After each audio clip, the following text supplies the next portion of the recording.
Приветствую вас всех на канале Бабахала. У нас сейчас воздушную тревогу объявили, вот буквально считанные минуты назад, пишут ракетная угроза. Но сегодня уже в городе было неспокойно, уже были слышны взрывы, так доносились до нас. Ну, если они пишут околицы города, то от нас это далеко. Если мы их слышим,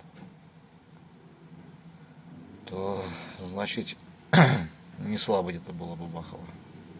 Ну, непонятно, пока что не уточняют.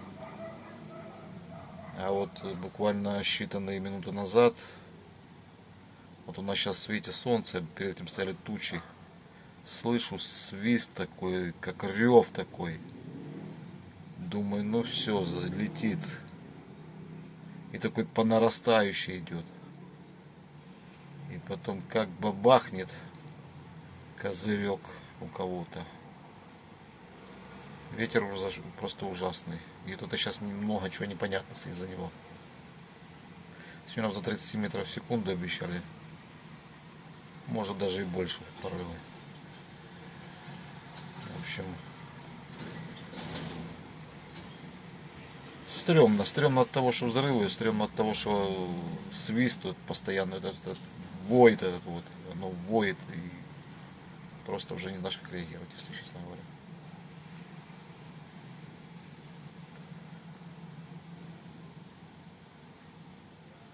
Самое лучшее залезть под одеяло, накрыться подушкой, сверху одеялом, еще чем-нибудь.